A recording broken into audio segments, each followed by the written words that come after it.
Written by you/likeeyedid. There is a town named Fairui that grants the most wicked wishes.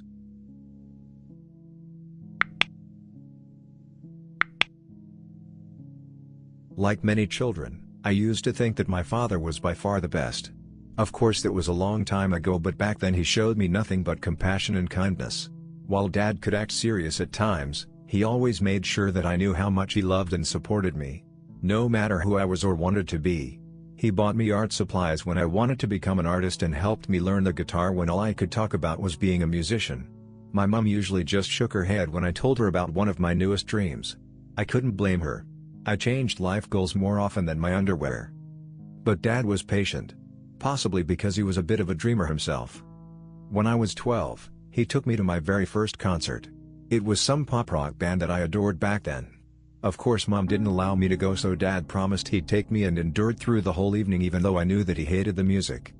However, that day marked the last nice memory I would have of my father. Shortly after that day, he and my mother divorced and he moved to the opposite side of the country.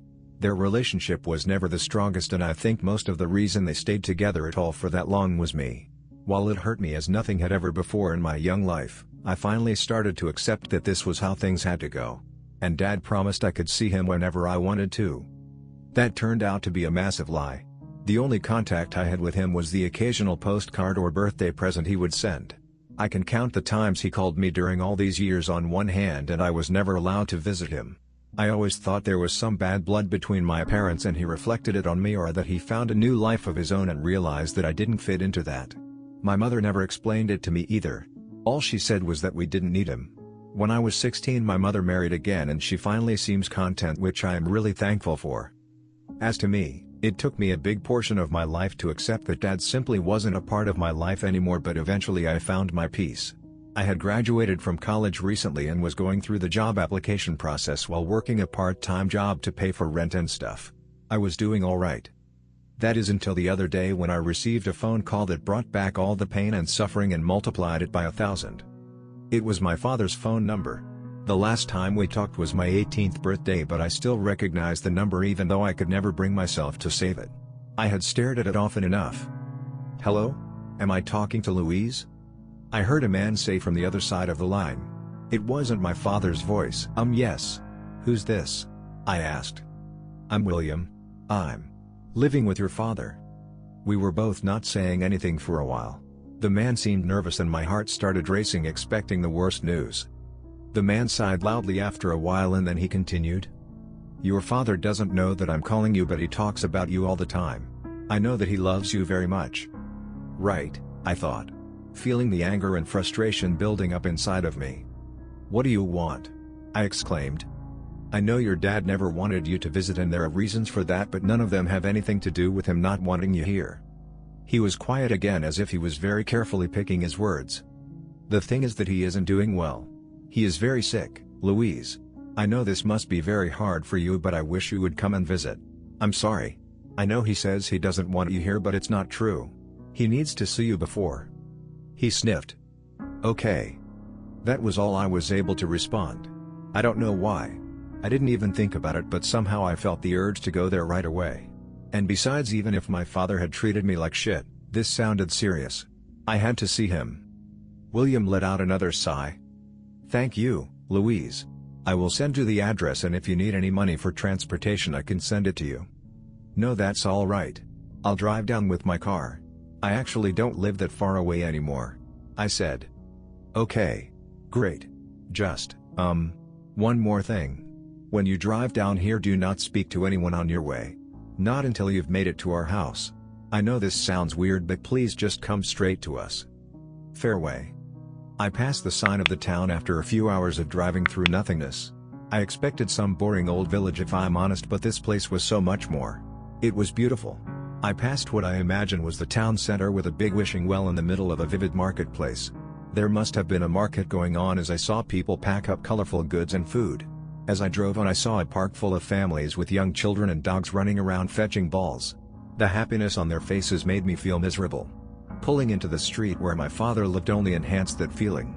I always imagined him living alone in some run-down apartment. Picturing him that way made it easier to understand why he wouldn't want to invite me, but this street was the picture-perfect example of love and safety. People standing in their beautiful front yards, watering their flowers and waving at me with big smiles. The houses all looked like someone had copy-pasted them around town, only changing up the colors. Pretty little family homes with a small, personalized spark. I parked in front of the pastel yellow house with purple window frames. As I got out of the car, I noticed a guy sitting on the porch of the house next to Dad's. The same building in pink with green window frames. This guy stood out compared to anyone else I'd seen here so far. He was dressed entirely in black and had a look on his face that didn't match the overall vibe. Instead, it matched my feelings of misery. "Wow, someone is actually visiting Ferui?" he shouted from the porch. I got my bag out of the trunk and slammed the door shut. "Is that odd?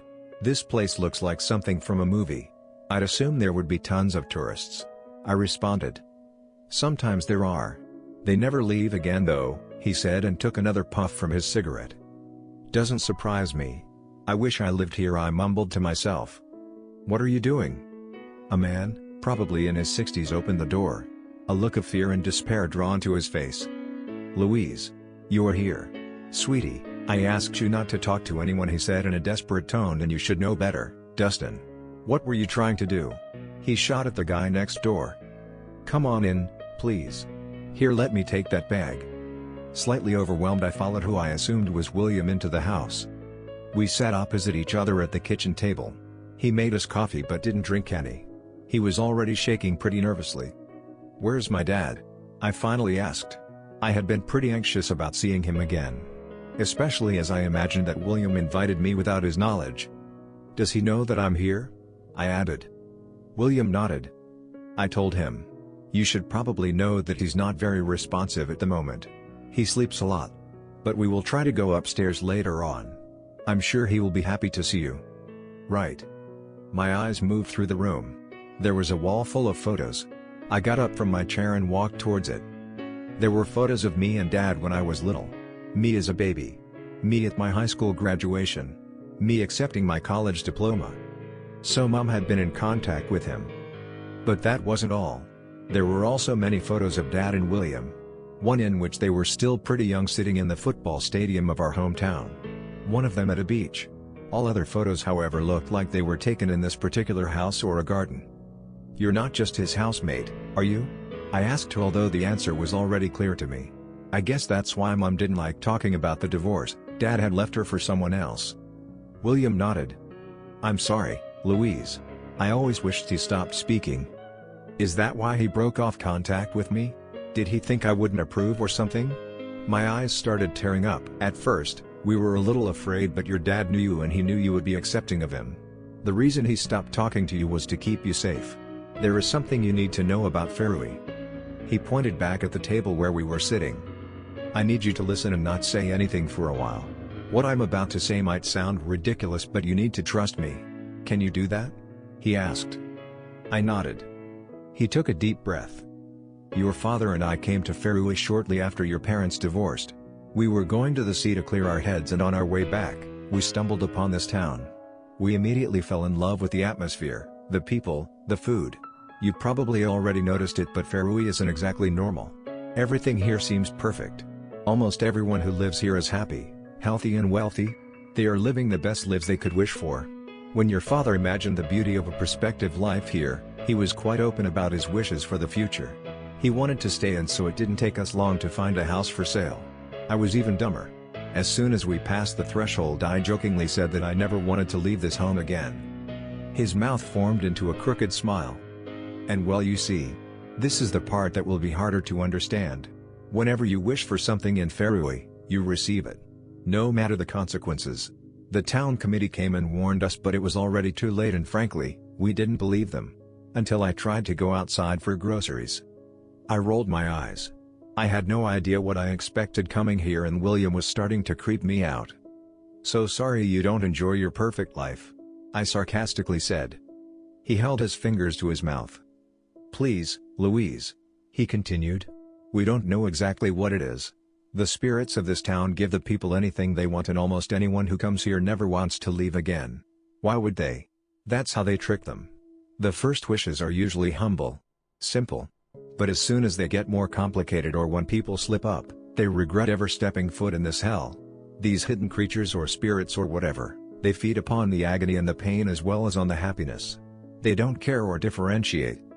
William got up to get a piece of paper from one of the shelves. The people are careful but everyone slips up from time to time. The young gentleman you met outside? He lost his mother to an awful wish. Her blood marked our street and made everyone remember for a moment that not everything here is perfect. Children make the most mistakes, of course. Some parents wish on the day that they are born that they will lose their ability to speak. Partners wish for their significant other to disappear in the heat of a fight. Life here isn't perfect. We are always one step away from excruciating pain. That's why your father tried to distance himself from you. To assure that you would never get into the danger here. For a while he was scared to speak at all. I tried to say something but William cut me off again. I know I'm going against his wishes by inviting you. And trust me, I would never have taken the risk if it wasn't for the state that he is currently in. I wish, I want to, I would love if. All these things can be used by them to bring something upon you that you will deeply regret. So please, do me the favor and pick your words extremely carefully. I couldn't help but laugh. Not only was this whole situation completely absurd, but William also seemed to be a real maniac. So if Dad wished for something terrible, can't you just wish for it to be over? I mocked him. It doesn't work that way. I didn't just invite you here so you could see your father. I'm hoping you might be able to save him. He passed over the piece of paper. This is what he wrote in his diary before he started getting sick. I ripped it out. The entry was dated a day after my college graduation and my father explains how terrible he is feeling for not being there for me. For abandoning me and how he tried to live with this for so many years. Then he wrote this. How can I ever accept it? I don't deserve peace. My daughter will never forgive me and I would much rather die a slow and painful death than living a life with these thoughts that are eating me up alive. I looked back at William whose eyes were now filling up with tears. I felt a lump forming in my throat. Can I please see him now? I asked. He looked nothing like the man I remembered. The few hairs he had left had turned gray, he was skinny to the bone and every breath he took sounded like pure agony. Dad? I pushed out. William put a hand on my shoulder. He's still sleeping. He sleeps most of the time. He whispered, but maybe, if you stayed for a while you could help him? Maybe you can change his wish? I took a step away from the room. I felt sick, everything around me was turning, I could hardly breathe anymore. This was completely insane and this weird old man was not going to sell his senseless ideas to me. My father abandoned me to live a perfect life in a town far away from me. Still, seeing him this sick was hurting me in a way I could never imagine, but saying that this happened because of some fucking wish was simply malicious. I ran down the stairs to get outside. I heard William's footsteps close behind mine. He kept begging and shouting something, but when I reached my car, his voice had turned quieter. He wouldn't come closer than the front door. That was fine with me. I couldn't take another look at this shitty yellow house, so I jumped in my car and started driving. My vision was getting blurry from the tears, but I didn't care. I kept pushing on the gas pedal, getting faster and faster until I reached the outer edges of town and saw the leaving Fairway sign. And that's when I crashed. My car made an abrupt stop, giving me whiplash. The seatbelt was pressing into my skin and my nose started bleeding. Slowly, I removed the belt and tried to open the door. I wondered if I had hit a deer or something. My legs were shaking as I carefully got out of the car. My head was hurting like hell, but it got even worse. There was nothing in front of me. Nothing but an empty street. And no matter how hard I tried, I simply couldn't move past the Fairway sign.